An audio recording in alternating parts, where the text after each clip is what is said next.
Good evening सगळ्यांना. बघा, आता आपण पेपराला खूप वेळ राहिलेला नाही. त्यासाठी तुम्हाला एस-एस-टी, एन-सी-आर-टी वाचावीच लागेल. त्यासाठी तुम्ही ही ॲप डाउनलोड करा. यावर तुम्हाला नोट्स उपलब्ध आहेत. फक्त ₹59 बघा, तुम्ही पूर्ण इतिहास 117 पेजमध्ये कव्हर करू शकतात. 66 पेजमध्ये तुम्ही जिओग्राफी आणि 77 पेजमध्ये सामाजिक जे शास्त्र आहे ते कव्हर करू शकतात. एकदम कमी पेजमध्ये एवढ्या वेळेमध्ये तुमचं वाचन सहजरित्या होईल. आता आपण सामाजिक शास्त्राचा अध्याय 1 बघणार आहोत. बघा, फक्त ₹59 ही नोट्स उपलब्ध आहे. ही ॲप डाउनलोड करा. तिथे तुम्हाला मॉडर्न पेपर वगैरे सगळं काही ईव्हीएस नोट्स पण उपलब्ध होऊन जाईल. आता सामाजिक अध्ययन याच्यावर तुम्हाला 18 ते 19 मार्काचे प्रश्न विचारले जातात. आता पहिला अध्याय चॅप्टर विविधता. आता विविधता संदर्भात तुम्हाला अध्याय विचारला जातो. भारत विविधता का देश है, हम विभिन्न भाषा बोलते हैं, विभिन्न प्रकार का खाना खाना खाते हैं, अलग अलग त्योहार मनाते हैं और भिन्न धर्म का पालन करते हैं, लेकिन गहराई से सोचे तो वास्तव में हम एक ही चीज करते हैं, केवळ हमारे करने के तरीके अलग है. म्हणजे काय का आपण भारतामध्ये राहतो आणि भारतामध्ये काय करतात, विविध भेद आढळतात. सण असतील, खाण्याच्या वस्तू असतील. यांनी काय म्हटलेलं आहे, अध्याय काय म्हणतोय का जरी आपण हे करतो, आता उदाहरणार्थ आपल्याकडे खिचडी बनवली जाते. तुम्ही जर मध्य प्रदेश मध्ये केलं तर भात बनवला जातो. म्हणजे काय, तांदळापासूनच बनवलं जातं. पण काय, बनवण्याच्या पद्धती काय आहेत, वेगळ्या आहेत. हेच इथे म्हटलंय का वास्तव में हम एक ही चीज करते, लेकिन केवळ हमारे करने के तरीके अलग है. म्हणजे काय, ते बनवण्याचे तरीके. आपण बघा, आपल्याकडे संक्रांत साजरा केला जातो. मध्य प्रदेशमध्ये पोंगल वगैरे असेल. हे सण म्हणजे काय, वेगवेगळे. त्याच्यानंतर म्हटलंय लद्दाख जम्मू काश्मीर के पूर्व पहाड़ी में बसा है. बघा, लद्दाख कहा बसा है असा प्रश्न विचार. पूर्व पहाड़ी में बसा है. ये रेगिस्तान इलाका है. यहाँ बहुत ही कम खेती संभव है, क्योंकि इस क्षेत्र में बारिश बिलकुल नहीं होती. म्हणजे काय, लद्दाख मध्ये पाणी पडत नाही, तर काय होतं, बर्फ पडतो. त्याच्यामुळे तिथे शेती करता येत नाही बर्फामुळे, कारण पूर्ण झाकलेलं राहतं. और इस इलाके में वर्ष में काफी लंबे समय तक बर्फ ढका रहता है. म्हणजे जी जमीन असते ती कशाने, बर्फाने झाकलेली असते. मग अशी विविधता सुद्धा लद्दाख संदर्भात तुम्हाला विचारली जाऊ शकते. इस क्षेत्र में बहुत कम पेड़ उग पाते हैं. पीने के पानी के लिए लोग गर्मी के महीने में पिघलने वाले बर्फ पर निर्भर रहते. म्हणजे काय, पाणी पिण्यासाठी बर्फाचा वापर करतात. यहाँ के लोग एक खास किस्म की बकरी पालते हैं, जिसे पश्मीना ऊन मिलता है. बघा, म्हणजे येथील लोक एक ऊन म्हणजे एक बकरी पाळतात. त्या बकरीचं नाव काय, पश्मीना बकरी. तिचा ऊन मिळते. ते तुम्हाला प्रश्न विचारला जाऊ शकतो. कुठली शाल बनवते, पश्मीना शाल त्या बकरीपासून बनवली जाते. इन ऊन किमती ये ऊन कीमती है, इसलिए पश्मीना शाल बड़ी महंगी होती है. मुख्यतः काश्मीर में ही पश्मीना शाल बुनी जाती है. म्हणजे कुठे बनवली जाते, तर काश्मीर मध्ये बनवली जाते. असा पण प्रश्न तुम्हाला यामध्ये विचारला जाऊ शकतो.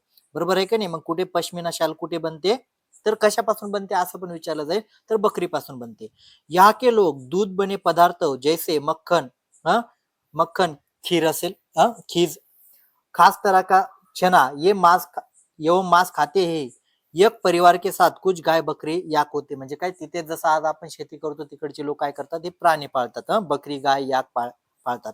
रेगिस्तान होने का मतलब ये नहीं की यहाँ व्यापार आने के लिए आकर्षित नाही. म्हणजे काय, रेगिस्तान हे म्हणजे मग असं नाही का तिथे व्यापार चालत नाही, तर व्यापार चालतो. मग आता व्यापार कुठला चालतो हे आपण खालील मुद्द्यांच्या आधारे बघूया. आता व्यापार कसा चालतो हे आपण समजून घेऊया. लद्दाख तो व्यापार के लिए एक अच्छा रास्ता माना गया, क्योंकि यह कई कई घाटियों जिनसे गुजर कर मध्य आशिया के काफिले उन इलाके में पहुंचते थे. आज भी तिब्बत कहते. म्हणजे काय, त्या इलाक्याला काय, तिब्बत कहते. काफिले अपने साथ मसाले, कच्चा माल, रेशम, दर्या आदि लेकर आते थे. म्हणजे जे काफिले होतात, म्हणजे काफिले म्हणजे काय, झुंड, आपण त्याला झुंड म्हणतो. ते पूर्वी कसं होतं का, आज आपण आपल्याकडे सोयी सुविधा आहेत, तर पूर्वी झुंड म्हणजे काय, उंट असतील, बैल असतील, यांच्यावर काय केलं जायचं, तो माल भरलेला घेऊन जायचा. याला काफिला म्हटलं जात होतं. लद्दाख के रास्ते ही बौद्ध धर्म तिब्बत पहुंचा. असा पण प्रश्न विचारला जाईल का बौद्ध धर्म तिब्बत कौन से रास्ते पहुंचा, तर लद्दाख के रास्ते पहुंचा. लद्दाख को छोटा तिब्बत कहा जाता है. आता असा पण इथे पण प्रश्न तयार झाला का नाही, लद्दाख को छोटा तिब्बत कहा जाता है. करीब 400 साल पहले 400 साल पहिले लोक का इस्लाम धर्म का परिचय हुआ. म्हणजे किती वर्षापूर्वी, 400 वर्षापूर्वी, म्हणजे इकडे काय, लद्दाख का इस्लाम धर्म का परिचय हुआ, असं त्यांनी तिथे दिलेलं आहे.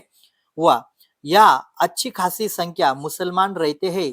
लद्दाख में गानों कविताएं का बहुत बहुती समृद्ध मौखिक संग्रह म्हणजे लद्दाखमध्ये काय गाणे कविता म्हणजे काय वेगवेगळ्या परंपरा आता तुम्हाला माहिती आहे तिथे आता मुस्लिम समुदाय असेल बौद्ध समुदाय असेल यायला लागला तर वेगवेगळ्या संस्कृतीतील कविता असतील गाणे तिथे मौखिक रूपाने म्हटले गेले असं म्हणजे म्हटले जातात.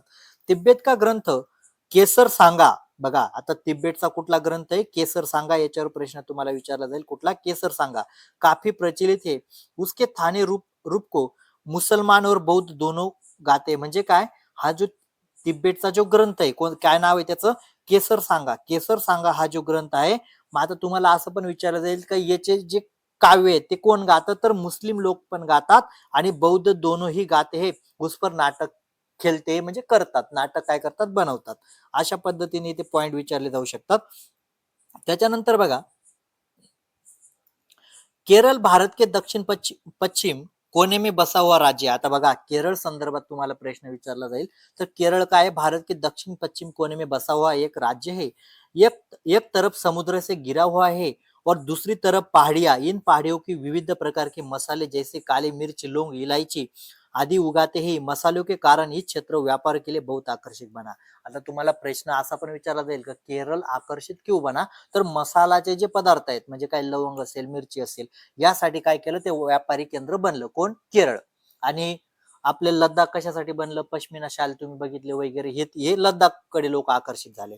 सबसे पहिले अरबी यहुदी व्यापारी केरळ आहे म्हणजे सगळ्यात पहिले कोणते व्यापारी अरबी यहुदी व्यापारी केरळ आहे. ऐसा माना जाता है कि ईसा मसीह के धर्मदूत संत थॉमस लगभग 2000 पहले आए म्हणजे कुठे आले केरळमध्ये. भारत में ईसाई धर्म का लाने का श्रेय उन्हें जाता है कोणाला जाता है जो धर्मदूत आहे मसीह यांना जाता है अरब के कई व्यापारी आकर बस गए म्हणजे अरबचे जे व्यापारी होते ते केरळमध्ये त्याच्यामध्ये इंत बतुता हा तुम्हाला प्रश्न विचारला जाऊ शकतो. इंत बतुताने जो करीब 700 साल पहले यहाँ आया इंत बतुता 700 वर्षापूर्वी केरळ आया अपने यात्रा वृत्तांत में मुसलमानों के जीवन में वितरण देखे हुए मुसलमानांचं जे जीवन असेल म्हणजे त्या काळातील समाजाच्या घडामोडी असेल मुसलमान समुदाय की ह्या बडी इज्जत थी म्हणजे मुसलमान जो वर्ग होता त्या समुदायाबद्दल जे जीवन होतं त्याची कशी इज्जत होती काय होतं कशा संकल्पना होत्या हे त्यांनी इंत बतुताने मांडलेले. वास्को द गामा बघा पाणी के जहाज से पोहोचे पोर्तुगाल आता हे तुम्ही वाचलेले युरोप में भारत तक समुद्री रास्ता जाना गया म्हणजे काय वास्को द गामा पण कुठे आलेला होता हे पण इथे दिलेले आहे. त्याच्यानंतर केरळ संबंधी जी विविध आहे त्याच्यावर तुम्हाला प्रश्न विचारला जाऊ शकतो. सभी ऐतिहासिक प्रभाव के कारण केरल में विविध धर्मों का पालन करते हैं जिनमें यहूदी इस्लाम ईसाई हिंदू और बौद्ध धर्म शामिल आहे. आता तुम्हाला असा पण प्रश्न विचारला जाईल का केरळमध्ये विविध धर्माचं पालन का केलं जातं तर तिथे आपण बघितलं मुस्लिम असतील ईसाई असतील हिंदू असतील बौद्ध असतील असे वेगवेगळ्या धर्माचे लोक कशा संबंधी आले होते व्यापार करायला आणि व्यापार करायला आले म्हणजे आजचं सारखं नव्हतं तुम्ही घेतलं आणि लगेच जाणार तर तिथे ते 6-6 महिने 4-4 महिने राहत होते कारण ते माल एकदा गोळा आता सारख्या सुविधा आहेत का लगेच भरलं जाऊ द्या नाही. मग याच्यामुळे काय झालं की विदेशातील जी संस्कृती असेल ती धार्मिक चालीरीती असेल त्या केरळचे जे स्थानिक रहिवासी होते यांच्यावर पण त्यांचा प्रभाव झाला आणि यांचा पण प्रभाव त्याच्यामुळे झाला म्हणजे ते पालन करू लागले. चीन के व्यापारी केरळ आहे बघा आता त्याच्यानंतर काय म्हटले चीनचे जे व्यापारी लोक होते ते केरळ आहे. मछली पकडने के लिए जो जाल इस्तेमाल किया जाता है वो चीनी जाल से हुबेहूब मिलता है म्हणजे केरळमध्ये जो मासे पकडण्यासाठी जाळ बनवलं जातं तो चीनी लोक जसे जाळ वापरतात म्हणजे चीनचे लोक तसेच जाळ वापरतात मिळता है उन्हें चीनीवाला कहते म्हणजे काय ते चीनीवाला म्हणजे केरळमध्ये मासे पकडण्यासाठी जे जाळ वापरलं जातं त्या जाळ्याला काय म्हटलं चीनावाला काय म्हटलं जातं का जे चीनी लोकांनी जाळ बनवले त्याच पद्धतीने दिसतं म्हणून त्याला चीनीवाला म्हटलं जातं असा पण प्रश्न तुम्हाला येऊ शकतो. त्याच्यानंतर कहते हैं कि तलने के लिए लोग बर्तन का इस्तेमाल करते हैं उसे चीनापट्टी कहते म्हणजे काय आपण बघा आज तळण्यासाठी आपल्याला कढाई वगैरे वापरली जाते पण बघा त्या तळण्यासाठी काय चीनापट्टी म्हणजे जे तळण्यासाठी जे भांड वापरलं जात होतं सोप्या भाषेत त्याला काय म्हटलं जातं चीनापट्टी कहते असं विचारलं जाऊ शकतो. चीन शब्द इस बात की ओर इशारा करता है कि उसकी उत्पत्ति कहां से हुई केरळ की उपजाऊ जमीन और जलवायु चावल खेती बहुत उपयुक्त आहे म्हणजे केरळची जमीन कशासाठी आहे का जमीन जलवायू चावल म्हणजे काय भात उत्पन्नासाठी असेल, खूप आहेत. त्याच्यानंतर अधिकतर लोक मछली और सब्जी खाते, म्हणजे तिथलं भोजन काय, मछली म्हणजे मासा आणि सब्जी, कारण समुद्र जवळ आहे. हे तुम्हाला विचारलं जाऊ शकतो. त्याच्यानंतर बघा, म्हणून हे तुम्हाला जर तुम्ही या नोट्स घेतल्या ना, एवढं वाचायची गरज नाही. जहाँ केरल और लद्दाख में भौगोलिक स्थितियां एक दूसरे पर बिल्कुल अलग है, वही वही वही हम ये भी देखते हैं कि दोनों क्षेत्र इतिहास में काफी प्रकार के सांस्कृतिक प्रभाव से दोनों दोनों क्षेत्र चीन और अरब अरब से आने वाले व्यापारी से प्रभावित किया. म्हणजे काय, यांनी सांगितलंय का आता आपण काय बघितलं, सुरुवातीला लद्दाख आणि त्याच्यानंतर केरळ बघितलं. हे दोघं क्षेत्र काय वेगवेगळ्या संस्कृतीने प्रभावित आहे, हे आपण बघितलं होतं का, जे व्यापारी लोक आले होते त्यांनी ते प्रभावित केलं. ज्या केरळ की भौगोलिक स्थिति मसालों की खेती संभव बनाई, वही लद्दाख में विशेषतः भौगोलिक स्थिति ऊन व्यापारियों के लिए खिंचा. ऊन व्यापारी म्हणजे काय, गरम कपडे वाले, काय गरम, म्हणजे बघा आता लद्दाख कशासाठी प्रसिद्ध झालं, तर जे गरम पदार्थ आहेत, म्हणजे गरम पदार्थ असतील किंवा आपण काय म्हणतो जे शोटर वगैरे गरम जे असतील त्यासाठी ते लद्दाख प्रसिद्ध आहे. पण मसाल्यांचे पदार्थ असतील यासाठी कोण प्रसिद्ध झालं, तर केरळ. मग असा पण तुम्हाला प्रश्न विचारला जाऊ शकतो. आता ऊन व्यापारी काय लद्दाख देतील, बरोबर, असा इथे लद्दाख देतील.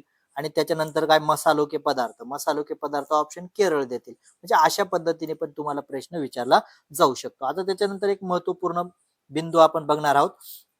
महत्वपूर्ण बिंदू काय म्हटले, जवाहरलाल नेहरूने अपनी किताब भारत की एक खोज. बघा इथे एक प्रश्न विचारला, जवाहरलाल नेहरूने कोणतं किताब लिहिलं, भारत की एक खोज.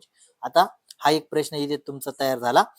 किताब में बाहर से थोपी हुई चीज नहीं. बघा काय त्याच्या आता थोडं समजून घ्या. जवाहरलाल नेहरू ने अपनी किताब में भारत की एक खोज में लिखा है की भारतीय एकता कोई बाहेर से थोपी हुई चीज नाही. म्हणजे काय, भारतामध्ये जी एकता आहे ती काय कुठल्या बाहेरच्या देशांनी सांगितलं म्हणून एकत्र राहत नाही. त्यांना काय म्हणायचं या वाक्यातून, काही वेगवेगळे धर्म जाती पंथ राहून सुद्धा लोक एकत्र राहतात. बल्कि ये बहुत गहरी है, जिनके अंदर अलग अलग तरह तरह के विश्वास और प्रथाओं को स्वीकार करने और भावनाओं में विविधता का पहचानने प्रोत्साहित किया जाता है. ये नेहरू जी जिन्होंने भारत में विविधता का वर्णन करते हुए अनेकता में एकता का विचार दिया. म्हणजे जरी आपल्या भारतामध्ये वेगवेगळे धर्म जाती पंथ असतात तरी ते वेगळे आहेत, पण त्याच्यामध्ये काय एकता आहे. त्याच्यानंतर हा शेवटचा पॉइंट बघा, रवींद्रनाथ टागोरने रचित हमारा राष्ट्रगान भी भारतीय एकता का ही एक अभिव्यक्ती आहे. बघा आता एक अध्याय तुमचा पूर्ण झाला. बघा किती छोटे पेज आहे, स्लाइड हे 3 स्लाइड मध्ये एक अध्याय, म्हणजे फक्त तुम्ही 77 पेज मध्ये पूर्ण हे आपण काय म्हणतो सामाजिक शास्त्र कव्हर करू शकतात. 117 पेज मध्ये डायरेक्ट 6वी ते 8वीचा इतिहास पूर्ण करू शकतात. 6वी ते 8वीचा इतिहास, त्याच्यानंतर 77 पेज मध्ये 6वी ते 8वीचं सामाजिक शास्त्र आणि 66 पेज मध्ये तुम्ही जिओग्राफी पूर्ण करू शकता. पूर्ण 6वी ते 8वी म्हणजे ह्या नोट्स तुम्ही घ्या, ऍप डाउनलोड करा. फक्त 59 रुपयामध्ये. 59 रुपये तर काहीच नाही, कारण आता तुम्हाला पुस्तक घ्यायला गेलं आणि एवढं पुस्तक वाचन करणं सोपं नाहीये. त्यामुळे काय करा, याच्यावर तुम्ही आता ऍप डाउनलोड करा.